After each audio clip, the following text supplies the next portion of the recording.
So this has just arrived today. It's called the Sire Larry Carlton H7 and it's part of Sire's new line of Larry Carlton branded electric guitars.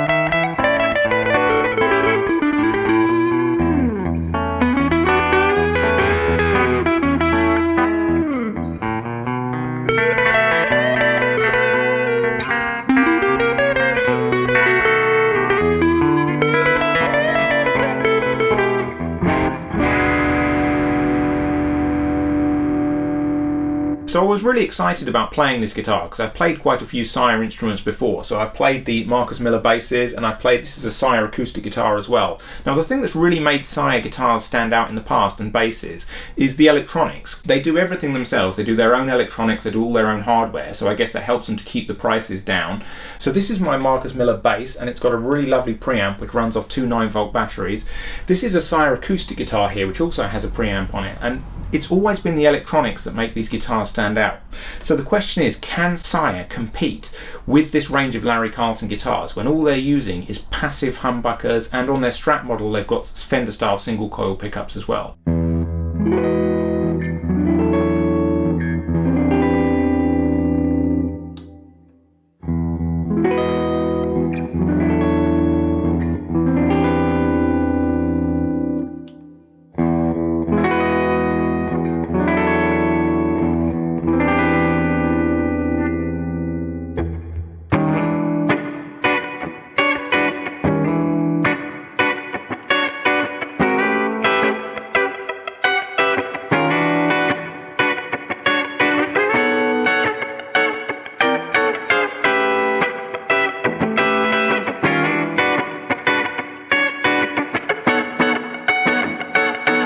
So Larry Carlton is known as Mr. 335, so his guitar is a Gibson ES335.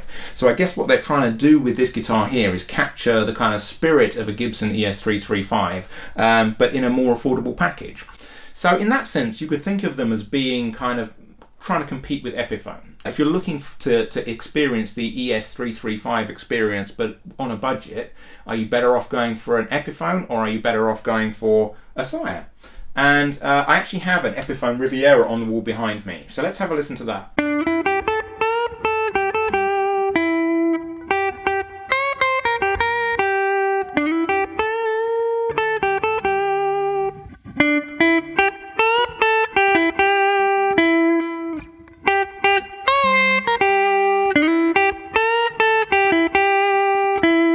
There's going to be obvious tonal differences here with the Sire because we're using P90s on this guitar and it's humbuckers on the other guitar. But what we're trying to do is we're trying to just compare the quality of the playing experience, the quality of the range of tones you can get. This has 3 pickups on it, which should give you more tonal options, but I feel like you get less tonal variety out of this guitar than you get out of the Sire. I feel like the setup on the Sire played really well straight out of the box, whereas this one I had to do some work on it before it was really playable.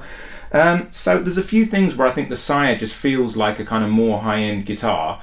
I think the Sire has really benefited from Larry Carlton's experience and trying to set the guitar up the way that he set it up. It really plays nicely straight out of the box. So I think that the Sire really matches up well against a guitar which is in the same price point. And if I had £500 to spend and I really wanted to get the kind of Gibson semi-hollow experience for that kind of price, I'd be going for the Sire, not for the Epiphone.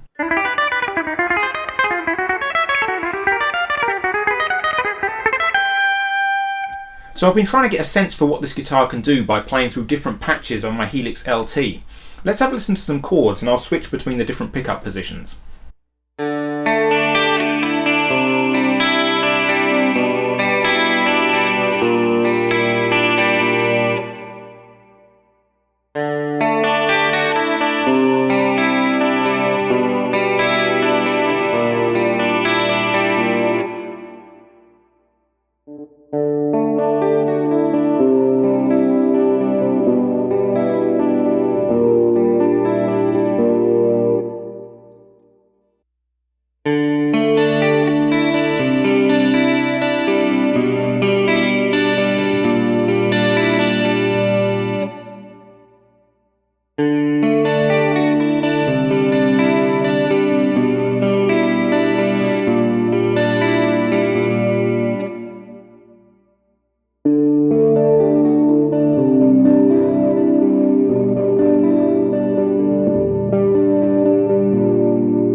So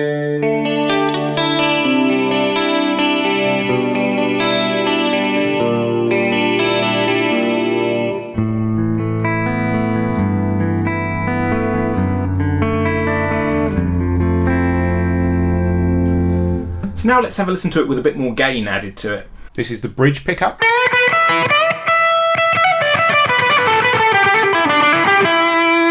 And the middle position.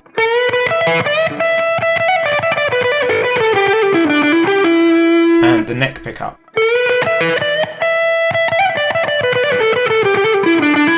This neck pickup sounds great.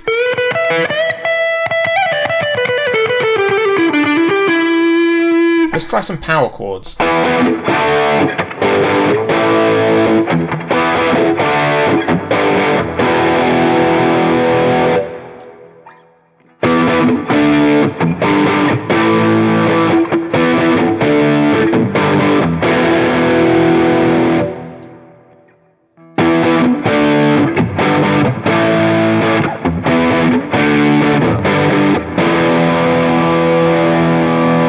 Now this is obviously not a shred style guitar, but the setup on it is so good that you can easily play tapping licks on this without any problems at all.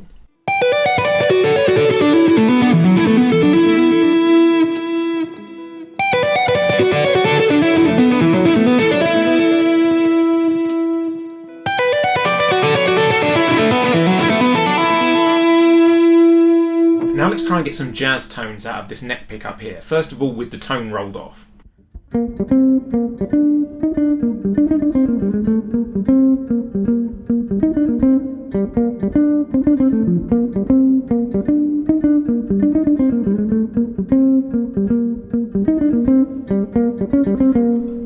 And now with the tone back in.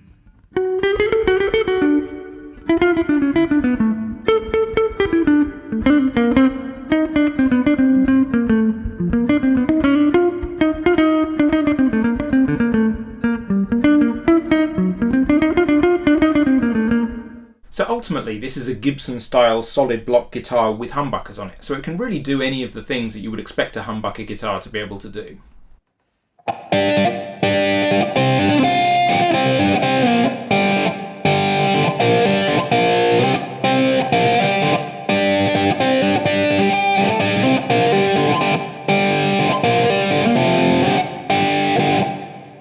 So they've done a pretty good job of making this feel and sound like a more high-end guitar. So the pickups they call Larry Carlton vintage humbuckers. So I'm guessing they voiced those to sound like Larry Carlton's humbuckers on his 335s. It's got this lovely flame maple top, which presumably is a veneer. It's got maple back and sides. It's got a mahogany neck. It's got an ebony fretboard. Now I should just say on the ebony fretboard, when I was playing this earlier, I noticed that I was getting these black marks on my left-hand fingertips where I was playing on the fretboard, and I was thinking that's odd because ebony wouldn't like leave black residue on your fingers. So I did some research, and it turns out that more affordable guitar brands that use ebony on their fretboards, they're obviously not necessarily using the most perfect looking pieces of ebony, and so they kind of make them look more like what people would associate with ebony by putting kind of wood stain on them, and some of that was coming off on my fingers. Now this is a brand new guitar, so I'm hoping obviously that that doesn't keep happening. I might take the strings off after this video and just really give that fretboard a clean to try and stop that from happening. But that is a little bit of a giveaway that maybe this is not, you know, the really high-end guitar that it may feel like. But yeah, it's got a bone nut. I think Larry Carlton's guitars actually have a graphite nut. They have a black graphite nut, but even so, it's a small detail. So yeah, if you're looking for that kind of Gibson ES335 experience, but without wanting to spend Gibson money, I think this is probably as good as you're going to do. The setup out of the box is really, really nice. It really, really does play well. I think the humbuckers give you a really nice broad range of tones. And yeah, it's hard to find fault with it. There are other guitars in the Larry Carlton line that they've just bought out. One is a kind of HSS Strat style guitar, and the other is a Les Paul style guitar. Seems slightly odd to me. If you want to buy a Larry Carlton guitar, you're going to want to buy this, right? You're not going to want to buy a Les Paul or a Strat. But you know, if they're good guitars, I suppose it doesn't matter what the name on the headstock is. So obviously I've just got this guitar, it's brand new, it's only just come out, and apart from a little bit of that wood stain coming off on my fingers when I was playing on my left hand, I haven't come up with too many issues with it. So I think I'm going to be using this guitar a lot more in the future. I really like it, and it really does feel like a nice, high-end guitar when you play it. It doesn't feel like a guitar that you would buy for £500.